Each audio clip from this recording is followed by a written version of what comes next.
Right. Thank you, Rakesh, for going online.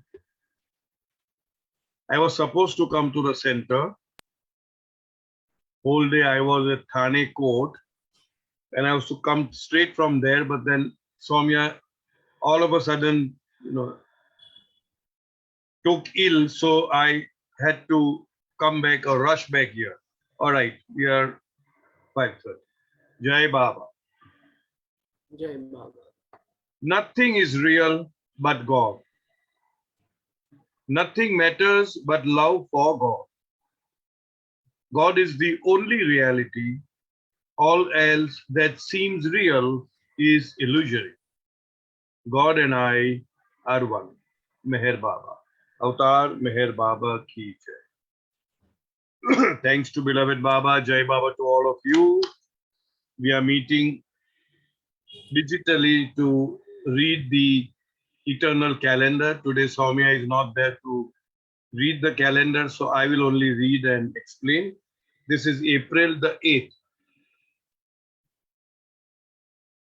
April 8th. The apparent is not real. That means what you are seeing is not real. It's very paradoxical. What you are not seeing, Baba says, is real. The apparent is not real.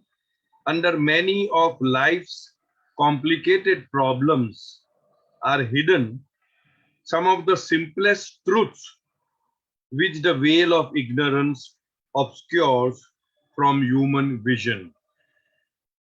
I would interpret it as we all go through problems, complications, so called troubles, so called difficulties, so called sufferings. Baba says that nothing comes to you unless and until it belongs to you. I would put it that. In other words, we have already done certain acts which has resulted in the so-called complications in our life. Under many of the life's complicated problems are hidden some of the simplest truths. That means if I am facing a problem and if I ask myself, why am I experiencing this? What am I supposed to learn from this? What is this particular incident or occurrence or happening or event trying to teach me?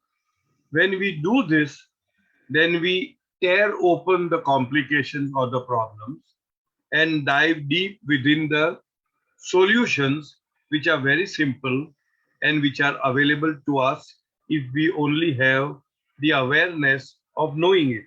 So under many of life's complicated problems are hidden some of the simplest truths which the veil of ignorance obscures from human vision. There is a veil of ignorance. Our thinking process is very cyclical. Our thinking process is very obstinate. Our thinking process does not wish to think outside the box.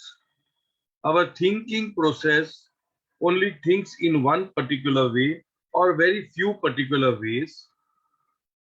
And therefore, we find that if one problem goes, the second comes, second goes, the third comes. Baba had elsewhere said, as within, so without. As we are within, we are creating our own environment, our own scenario, our own happenings and events in life. If within is very calm and clear, then outside is also very calm and clear. We say it is nasib, fate and all that. What is after all fate? What I have got within, that is showcasing or manifesting outside. We have so many instances. I was just talking to somebody else about the cataract operation and all that. Mine, by Baba's grace, went very smoothly. Somebody else did it with the same doctor in the same hospital, the same type of lens, but having some issues. So this is my thinking, that sometimes when we are too much doubtful, we have a lot of inner turmoil, we have inner fighting, we are not calm, composed, clear within. When we are not composed within, when there is complexity within, it reflects outside. And therefore sometimes we feel that, oh yeah, आदमी तो कहाँ भी जाता है उसका काम फट फट फट फट हो जाता है, something like that. It becomes like cakewalk. But that is because he has created that cakewalk environment, and that is all up to us.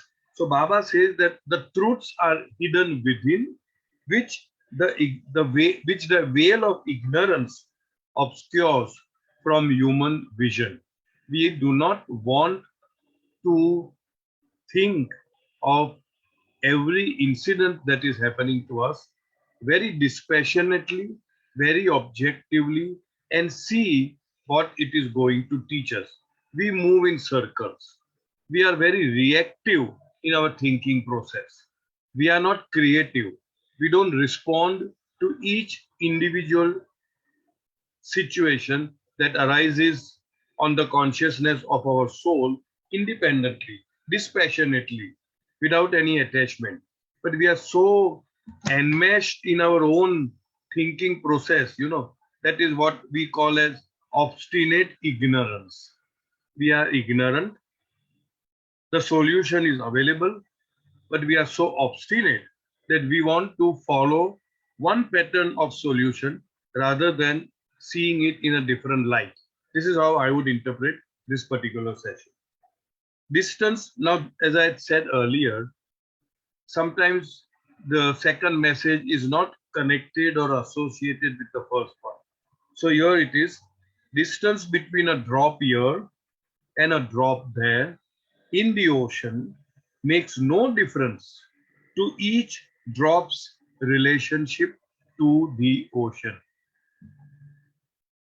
We are all in the ocean of divinity.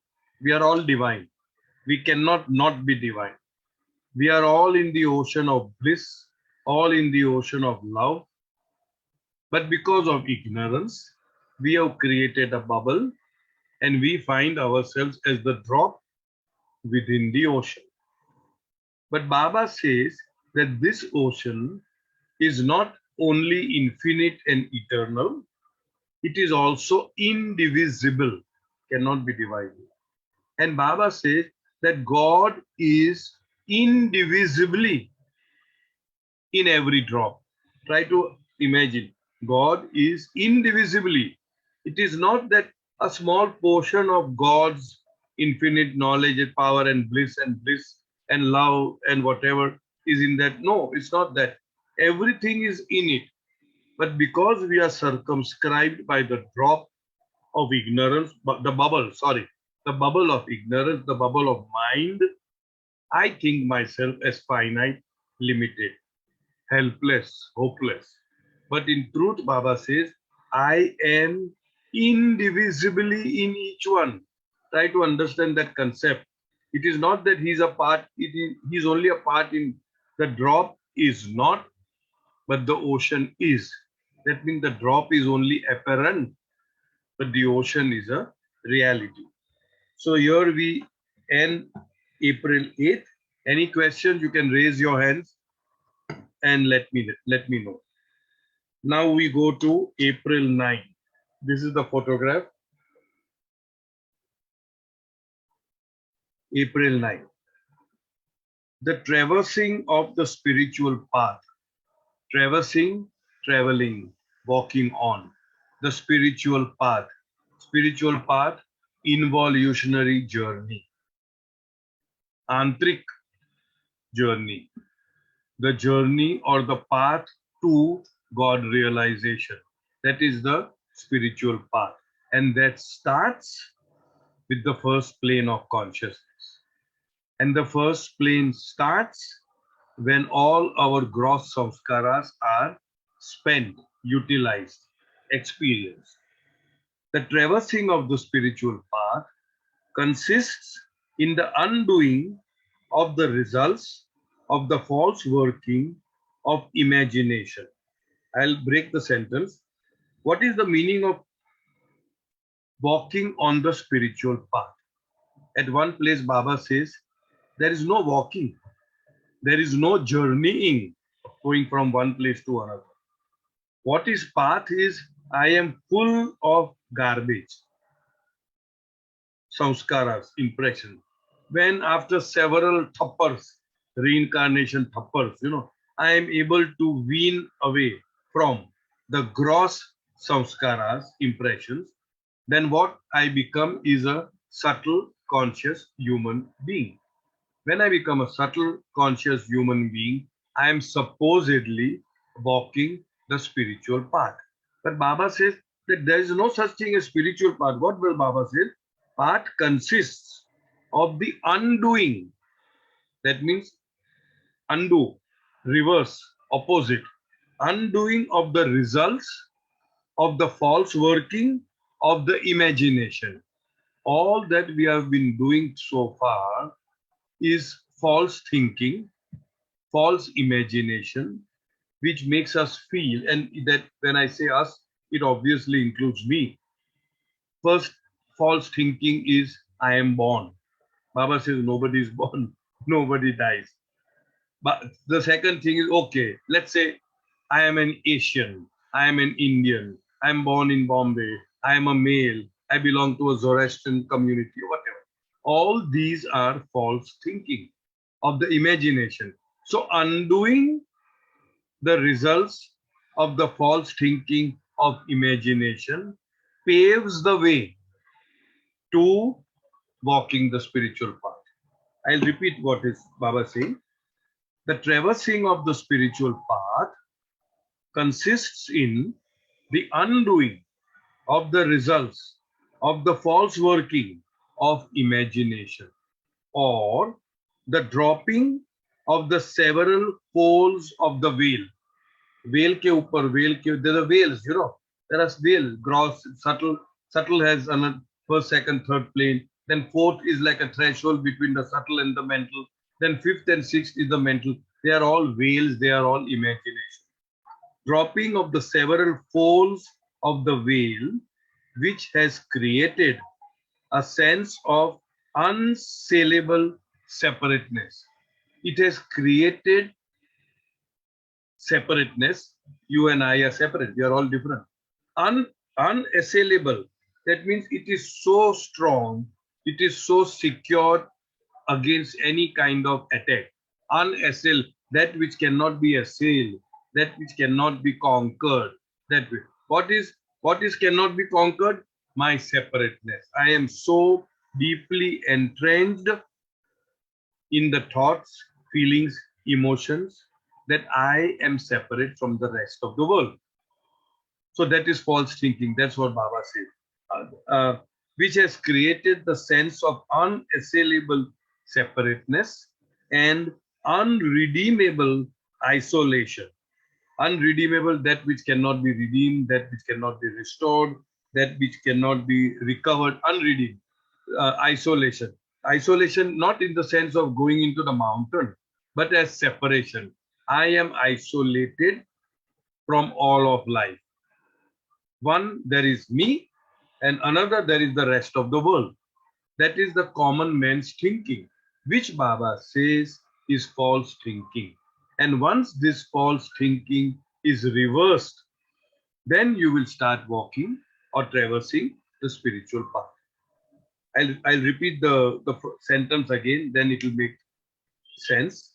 The traversing of the spiritual path consists in the undoing of the results of the false working of imagination, or the dropping of the several folds of veil, which has created the sense of unassailable separateness and unredeemable isolation. So that was one paragraph. The second one is, the more he communes with reality, the thinner becomes the veil of ignorance. Now, this has been picked up from somewhere else. So you can interpret it that the more we communicate, stay connected, create a channel, create a connection, create a kind of a contact with the reality, with the truth, with Baba, with the real I, which is within my false I. The more we commune with reality, the thinner becomes the veil of ignorance.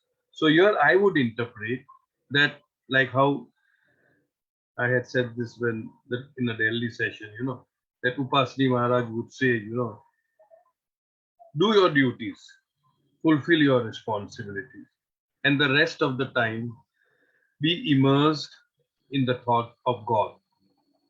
That's all you need to do. But what we do, we gossip, we backbite, we slander, we do all kinds of other things, and therefore it accumulates. The garbage of samskaras accumulates.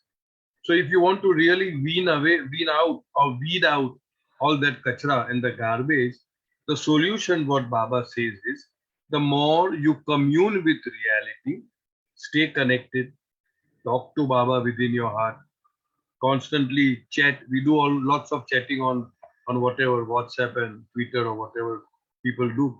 So if we have that kind of involvement with God, with reality, with our own true self, with Baba who is residing within us, then Baba says the thinner becomes the veil of ignorance.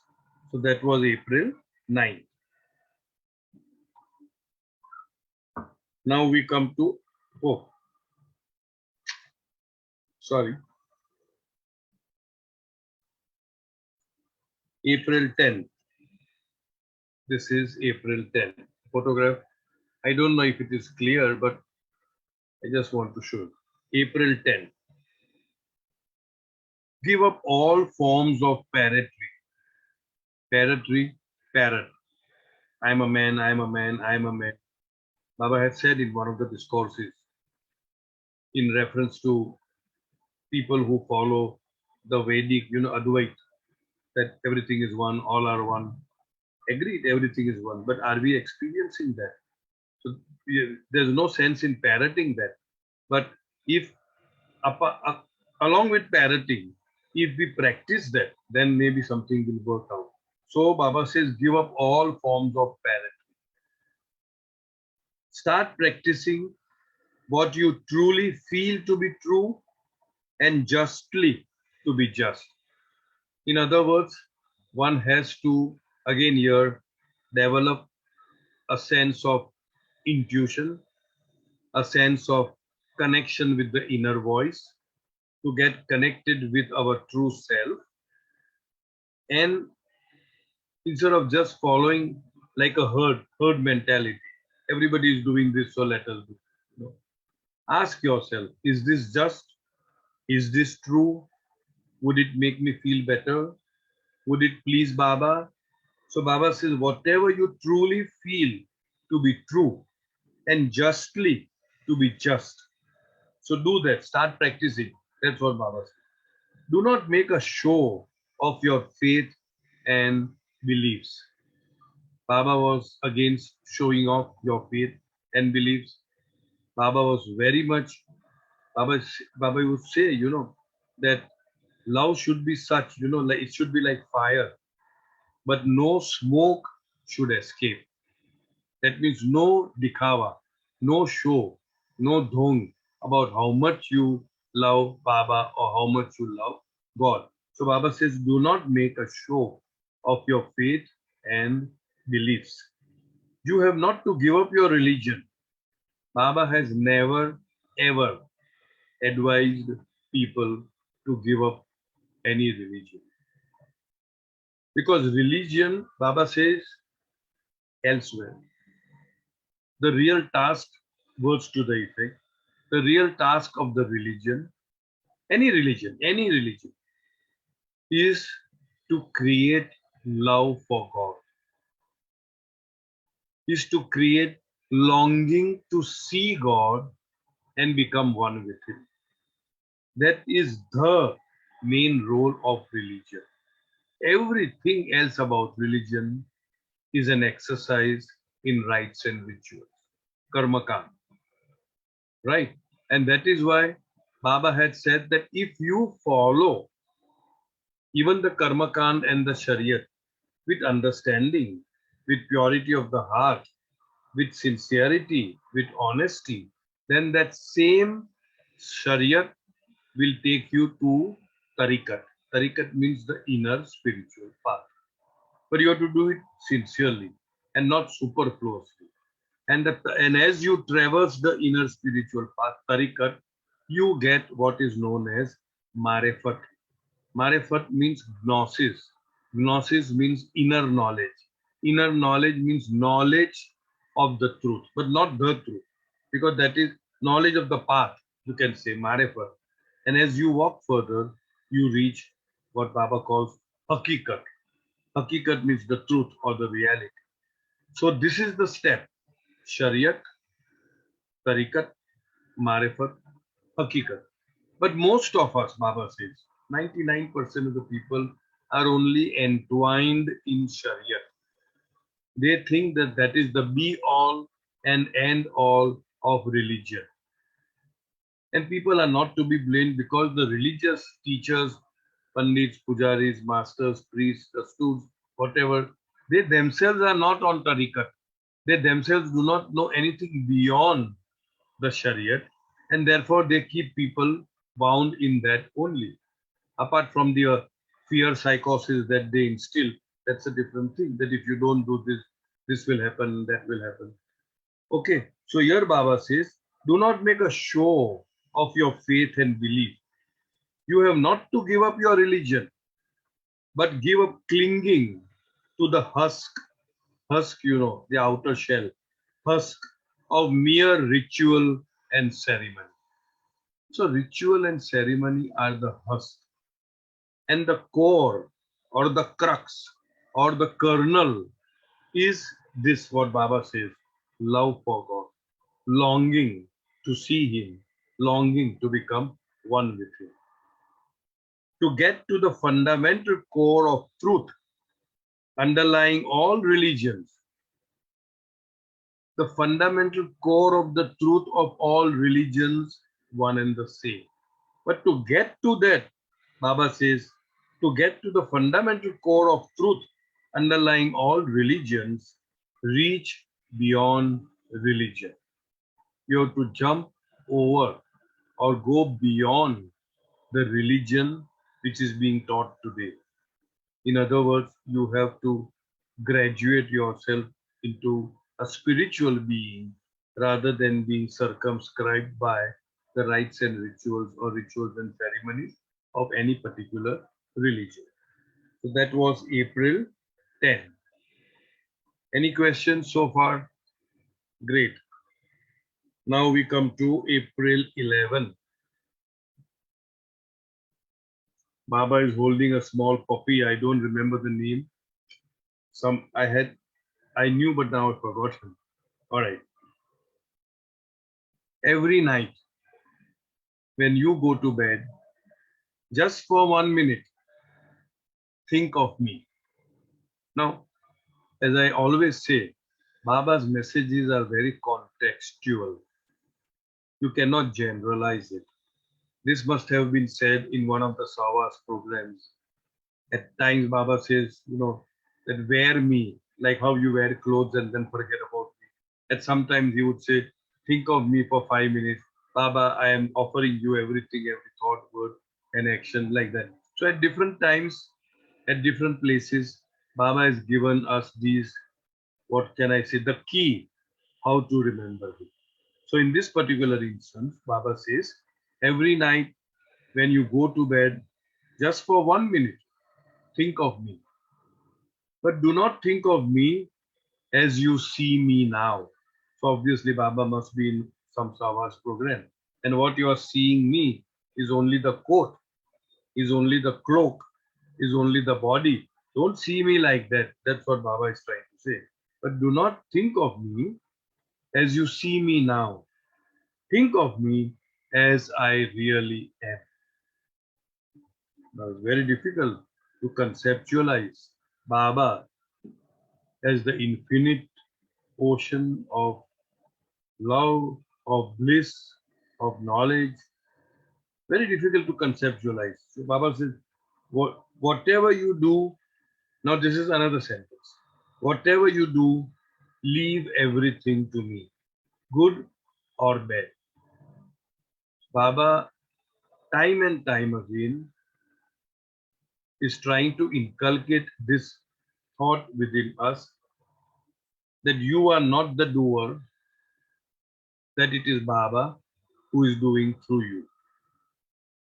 And to get the benefit of that truth, which is the truth, we have to think in those terms that Baba, it is you who is doing things through me. And Baba goes on to say, good and bad. So not just good or bad, sorry, good or bad. It is not just anything that you do, you just offer it to me as if you are not the doer. God knows everything, so have that conviction and don't worry.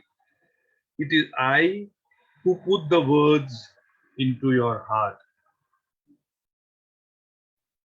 From the standpoint of truth, of course, that is not our experience, that it is Baba who is doing through us, but we are forcefully thinking sometimes, or sometimes in a very natural way when we do things, and all of a sudden the results are so profound, and you wonder, Baba, I did it. No, I don't think I did it.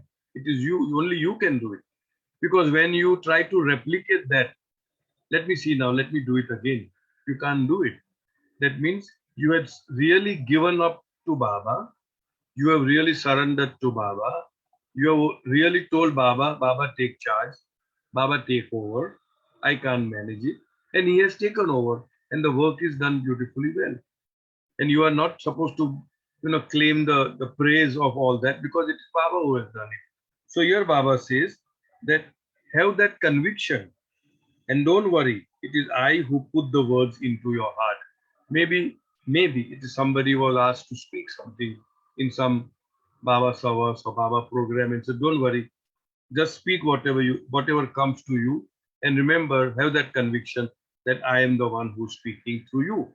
That's what Baba had said here when Baba returned after the new life in 1952. I'm just digressing a little bit. Baba asked Eras, come on now, be ready. We have to go to the west. Baba was to go in the west, 52, Myrtle Beach. So Eras said, Eras refused to go. Can you imagine Eras, the right-hand man of Baba? He totally refused to go. And why? He had a very sensible, logical reason. He said, Baba, I am so, what should I say? Not only tired, but I'm so crashed. I'm totally, in bits and pieces. That if I were to come with you to the West, instead of my taking care of you, you will have to take care of me. I don't want to be a burden on you. So I don't want to come. Obviously, Baba was not happy with that decision. But then Baba asked Dheeraj and Pendu to go around the entire country and talk about Baba and all that. At that time, Dheeraj said, now this is, mind you, 1952. And Baba, Dheeraj said to Baba, what can I say about you? I don't even know you. See, imagine Dheeraj saying to Baba, I don't even know you. How can I say that Baba is God? And Baba praised him. He said, you are right. If you say Baba is God, you are saying it without having that experience. And that is hypocrisy. And Baba never liked hypocrisy. But if you say that Baba says that he is God, then that is the correct way of projecting Baba's image to the public. And that is where, when Iraj said, I don't even know what to talk, Baba says, you just go and speak. It is not you, but it is I who will be speaking through you. So that was, and then of course Dheeraj and Pendu went around. That's a different story. So coming back to our reading, Every day when you go to bed, just think, I must see Baba in everyone, everywhere. Baba as Baba, and one day you will. In other words, here also Baba is inculcating in us a thought and a feeling that Baba is not just in things and people we gel well with. I'm gelling well with ABCD. So I'm, outpouring my love to the Baba in that person because I like that person.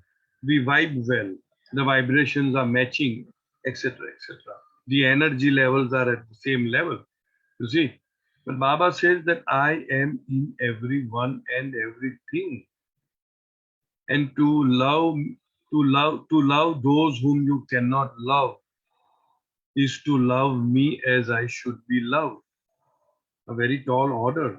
So Baba is trying to inculcate this habit within us that Baba is in everyone and in everything. To see Baba in everyone and everything. I had shared this before. I don't mind sharing it again. The song, you may say a song or a poem or a prayer, You Alone Exist, Tum Hi To Ho, which Baba had dictated a few lines and then had asked Bhauji to write, and Bhauji wrote a few more lines and took it to Baba, and then Baba added several more paragraphs, and the poem, prayer, whatever you call it, was ready. And in it, we all know this, that Baba is a pig, Baba is a mosquito, Baba is a gnat, Baba is whatever. So when the Manli got to hear this, and they did not know that Baba only dictated a major a portion of that poem. So they started, reprimanding Bhauji, laughing at Bhauji. What is this? This is the way you write? I mean, how insulting it is, how obnoxious it is that you are saying that Baba is this. And Bauji was very disappointed and he goes to Baba and says, Baba, I want to change a few words over here because the Manli, they are very upset and they are laughing at me. So Baba very sternly said, no, do not change a single word. Baba says, this prayer will be sung or recited in future in every home. And then Baba explained that till now people were only accustomed to seeing God in things which are beautiful, which are noble, which are good, which are virtuous. But people should now understand that God is not only in the good, but He is also in the evil. God is not only in those things which are clean and tidy and decent, but God is also in the snakes and the scorpions and the mosquitoes and the cockroaches and everything. So it is high time people start appreciating and accepting and experiencing Baba's presence in everyone and in everything. This is how I would interpret this last. Okay, now we are going to April 12th. April 12th is a Dhuni day. We all know that. 12th of each month is a Dhuni. When every moment is rich with eternal significance, there is neither the lingering clinging to the dead past, nor a longing expectation for the future, but an integral living in the eternal now. In the domain of duality or ignorance or illusion, we have divided time into past, present, and future. Most of the time, we are either stuck up in the past, stuck up. The past will come in the present, and do absolute satyanashi of the present, or we are concerned, or what should I say, worried about the future. There are very few of us who make concrete effort to stay in the present, which is the eternal now. That's called eternal now, because present is moment to moment, not day, today, not today, moment to moment, which elsewhere Baba had said, it encompasses all of the past and all of the future. The pivot, the point is now, eternal now. If anybody has been able to do anything in life, he or she can only do it in the eternal now. You cannot remedy, rectify, undo, remold what has already happened in the past. You cannot do. You cannot enter the past. There's no such astitva thing, no such thing as the past, because the past only remains in the memory. It is not there. It's an illusion. But we allow that past to overcome us, to trouble us, to make us uncomfortable, to upset us, to make us suffer. That is how intelligent we are. Because what has happened is not going to change. You see. So Baba says here, every moment, when every moment is rich with eternal significance, every moment has got eternal significance. It is so important, because if anything can be done, it can be done only in the present. You may plan for the future, but you cannot do anything now for the future. You can plan, and that planning will include what you do now. But only when that future becomes the present, you will be able to work upon it. Supposing I am planning that tomorrow I am going to go there, I have planned. I have packed my bag, I have done this, okay. But when will I go? I will only go when that tomorrow becomes today, isn't it?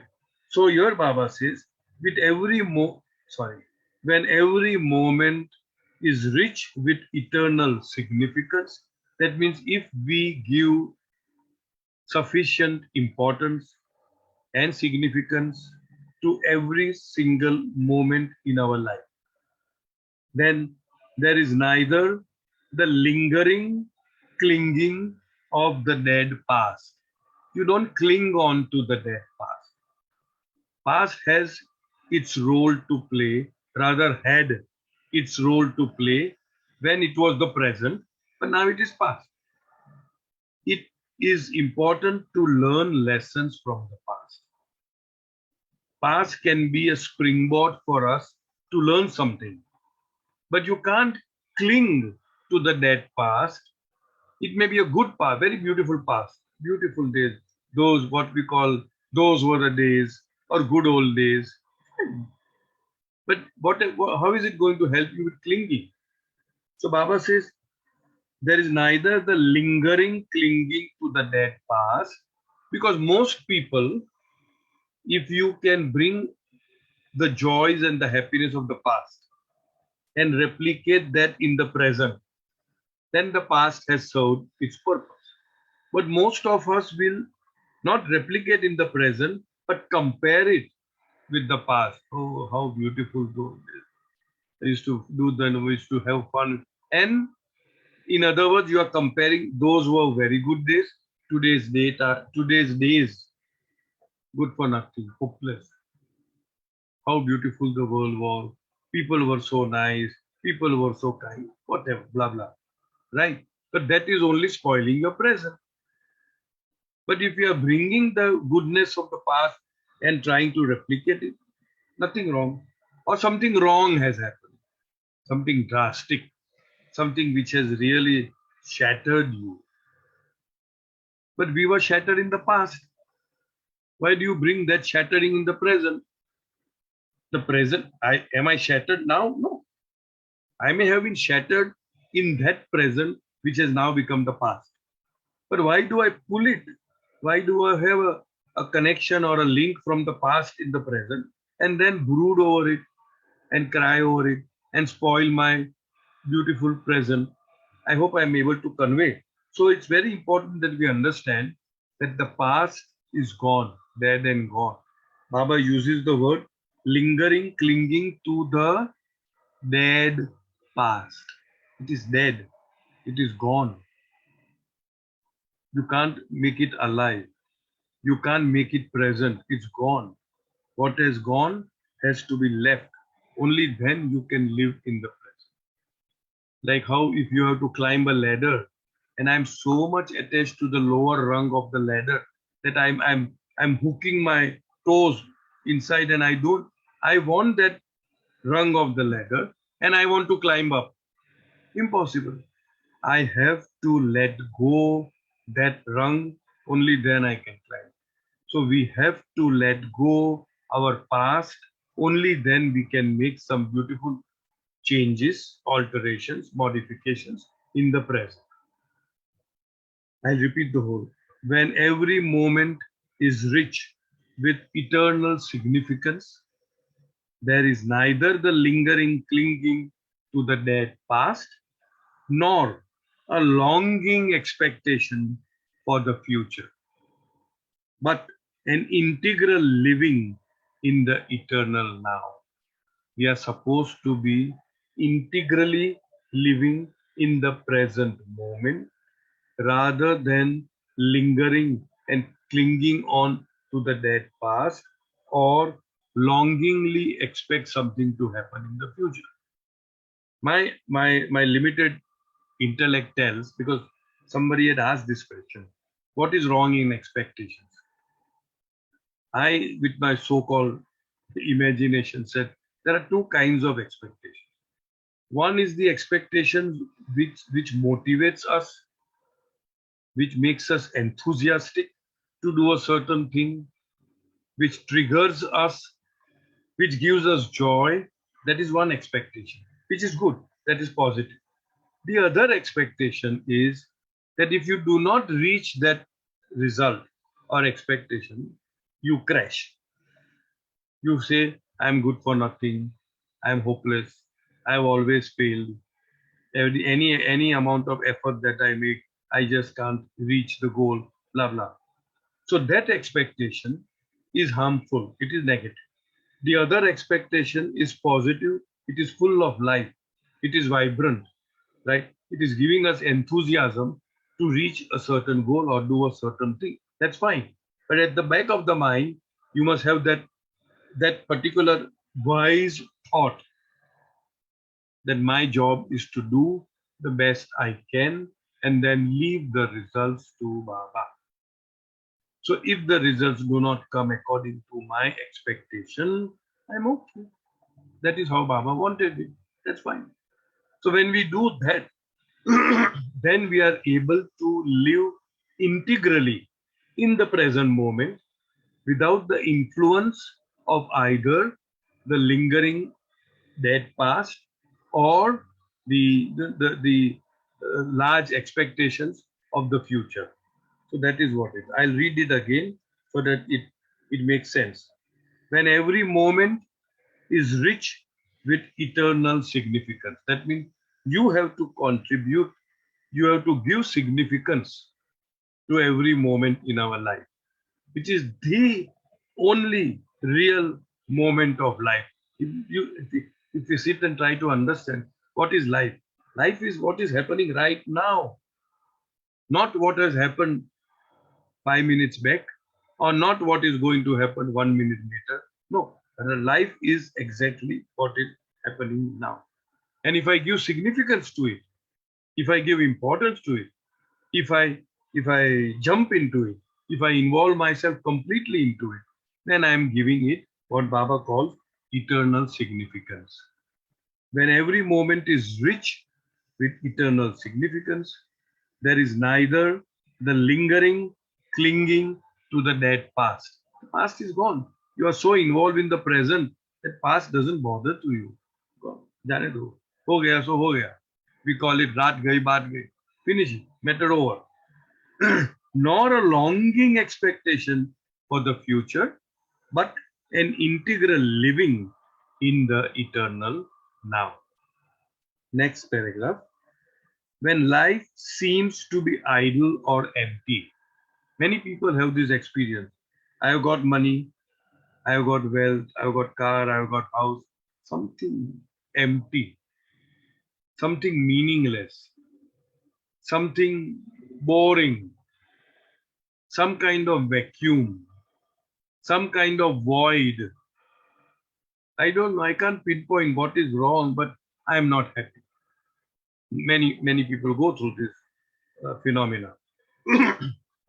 When life seems to be idle or empty, it is not due to any curtailment of the infinity of the truth, but to one's own lack of capacity to enter into its full possession. So beautiful. Sorry. The infinity, just a minute, just a moment.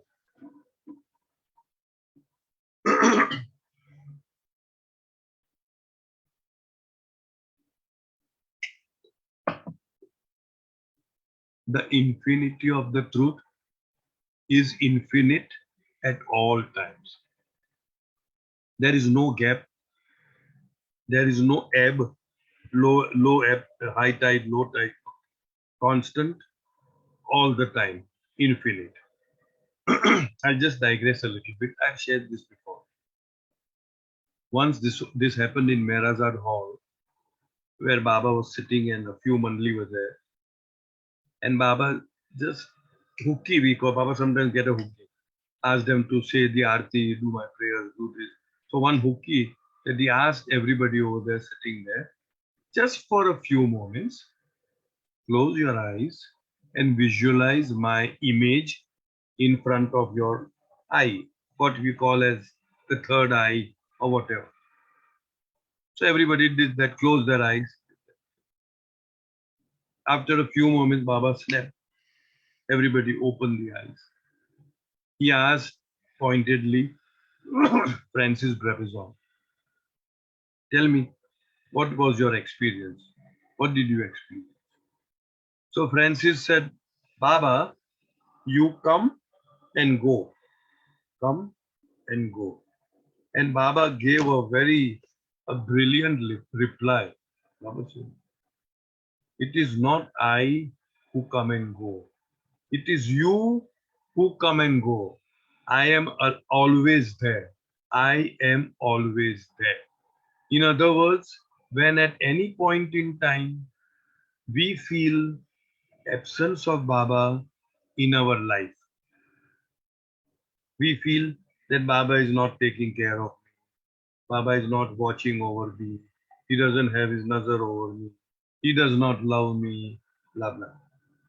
It only shows that we have loved ourselves and we have loved our desires and we are in touch with our ignorance much more than we love Baba. As simple as that. Because Baba is always there. That means I have started loving myself more. I have started loving ignorance, illusion, Maya more. And therefore, apparently, Baba cannot be seen. Baba is nowhere on the scene. But Baba is always there. It is I who have turned the face away and gone away. That is what Baba is trying to convey. I'll repeat. When life seems to be idle or empty, and many of us feel, just don't feel like something is wrong, but I don't know what kind of. It is not due to any curtailment. There is no curtailment, there is no cutting, there is no ebb of the infinity of the truth, but to one's own lack of capacity to enter into its full possession. That means it is my lack of capacity to experience Baba's fullness in me, within me, around me, and around everywhere. So it is something to do lack of me, like how Baba said, it is not I who come and go, it is you who come and go. I am always there. I'm reminded of another, let me think. Okay, words to the effect. Excuse me if I am not correct about the words. in conversations with the awakener, something about boredom, something about emptiness, like how what we are talking. Balnatuji is asking the awakener. And the superb reply is, I repeat words to the effect, they may not be the exact words. Boredom is a lethargic void, void emptiness, lethargy, idle, don't feel like doing it. Boredom is a lethargic void. You feel bored when you stop, again, I'm saying words to the effect, when you stop seeing my aloneness, or when you stop experiencing my aloneness in everyone and everything, you feel lonely. Let me again try to make you understand. Aloneness means Baba alone is, like how you alone exist. Baba alone is. When I fail to recognize the presence of that Baba's aloneness in everyone and everything, when I fail, then I feel lonely. This is aloneness, this is lonely. It's a superb mixture of words. But again, as I say, it is not the exact words, but they convey the same thought and meaning, that we are supposed to experience Baba's aloneness, or in other words, to see Baba, feel Baba in everyone and everything. And when we stop doing that, then we feel lonely. And when we feel lonely, we feel bored. So that is it. All right. Now we go to April. Let me see what the time is. So we still have a lot of time. April 13. I think today we have covered many pages, because normally Soumya would read it and I read it again, but this is happening in one shot. All right. This is April 13. The giving up of life in an emotional outburst of the moment is quite cheap compared with the day-to-day carrying out of the master's instructions through the thick and thin of one's life. So here it's a question.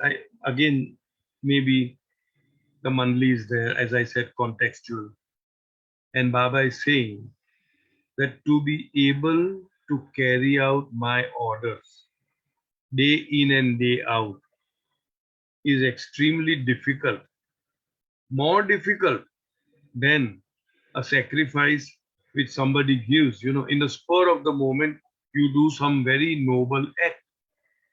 The giving up of life in an emotional outburst of the moment is quite cheap compared with the day-to-day carrying out of the master's instructions through the thick and thin of one's life, going through the ups and downs of our life. If we carry out the master's instruction, that is more uh, difficult. I'm reminded of a joke. Don't consider, okay, I'll put it on Babaji's rather than putting on some other community. It can sometimes trigger, although it is said in a very lighter way. We all know Apollo Bandar. I'm sure you may know it, but I just want to smile and make others smile also. Apollo Bandar, the big crowd was there. What had happened was that somebody had fallen into the sea, and everybody is shouting, shouting, shouting from nobody is helping. They are only shouting. Today, if something happens, nobody will shout, nobody will help. They will take video and put it on WhatsApp. So this is what is happening. So all of a sudden, one Babaji I mean a Parsi gentleman. He jumps inside and saves the person and brings him out. And just nearby, there was a garland shop. So everybody is clapping and cheering him and garlanding him. Brave man, what a brave man. You are too good. This is got courage, is this thing. So he allows the humdum to settle down. And he said, okay. Thank you, thank you, thank you. It's all fine. But I want to know one thing. Who pushed me inside? So he did not jump spur of the moment, like Baba says, in an emotional outburst. He must be one of the persons, like so many hundreds, and somebody must have pushed him inside. All right. Now going on the same this thing. Sometimes soldiers of very ordinary caliber can also perform acts of sacrifice and heroism under particular circumstances and impulses of the moment. Because we have seen so many soldiers when you are in war, your own comrade is, about to die, he's already shot. So all of a sudden there is this impulse and you go and you save him. You don't care for your own life and all that. So these are all sudden emotional impulses. And Baba says that they are there. Baba is never condemning that. They are very good. But compared to those impulses, compared to those emotional outbursts, Baba says living a life of obedience to the master's orders or instructions in the day-to-day living, that is far more difficult, far more important than this sudden outburst of, all right, I think, yeah, there are only 4 minutes left. I don't want to start, and besides, my throat is giving way. I would like to thank my throat that it did not give too much of trouble. Any questions? Any sharing? We still have about 3 minutes to go. Anybody wants to ask anything? Anybody wants to say anything? Very surprising. Then shall we close the session? Nobody's saying anything. Oh yes, Yasmin. Come, Yasmin, come. Bolo. Hey, Baba, we ate your chocolate. Oh, that's great. I'm so happy. And it's nice to have a joke, huh? I thought you become very serious without Soumya. no. I was glad we had a joke in the end. Thank you. But did the chocolate taste a little better than usual? It was your favorite fruit and nut. No, but did it taste better?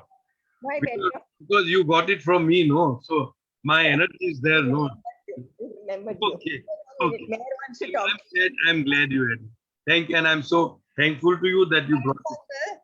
Can you tell about today's this thing on the 13th of today's December? Can you just read that? What is exactly written? Which one? Calendar. December 13th. Yeah, today's. What is it exactly the meaning? No. See, we are doing the eternal calendar, which means we don't go by that date. We go by from January, February. We are in April 14 right now.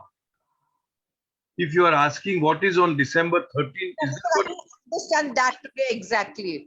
No. If you are asking me what is written on December 13th, then I can read it out to you. It is out of context, but I'll do it for you because you brought chocolates for me. All right. The December 13, I'll do it. Yes, Aban, I'll come to you. Huh? The root of all sufferings, individual or social, is self-interest. I, my, me, and mine. दूसरा जन्म में जाए हमको कुछ नहीं. Is only I, my, me, and mine. Eliminate self-interest, and you will solve all problems and difficulties. You want me to read further, Yasmin? No, it's fine. It's fine. Thank you. Thank you. Aban? Hope Soumya gets well. Cyrus, dear Baba. Kaji, bolo. Go ahead. First line of April 13th is the giving up of life in an emotional outburst of the moment. Does Correct. it mean a suicide of a person? Because he goes on to say is quite cheap compared with the day-to-day carrying out of the master's instructions. That means instead of living the life because you have certain problems, you I would, take your yeah, life. see, you can think that way. Doesn't it mean that, what I want to say? I don't personally think that way because Baba says it's quite cheap.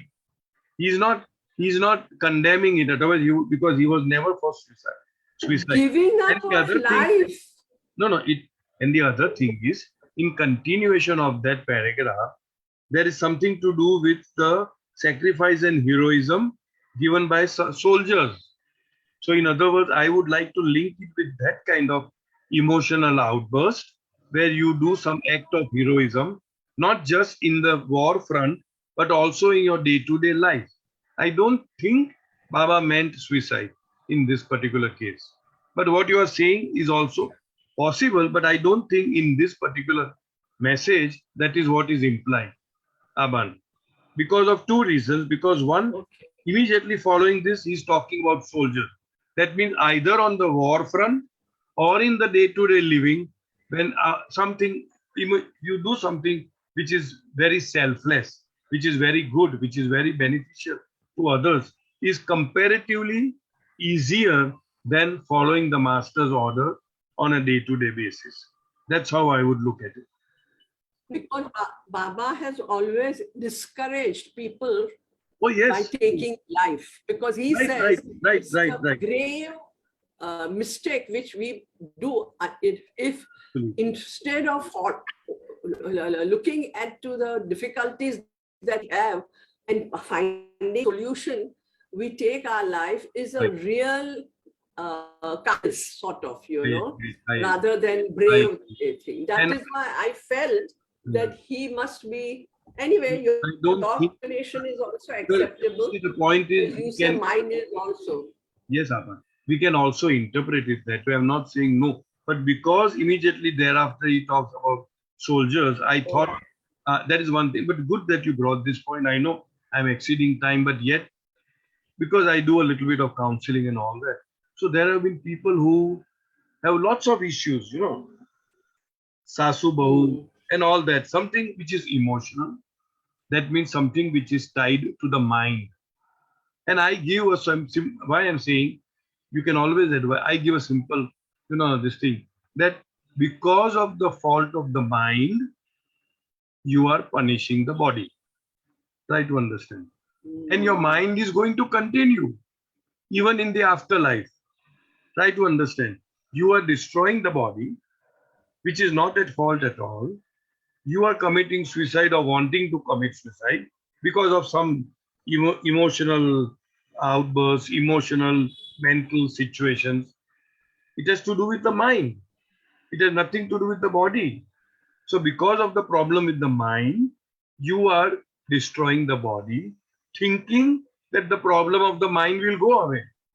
But actually the problem of the mind will multiply manifold because the buffer which is given by the body is not available. Because we all know that after we die, the mind continues the journey.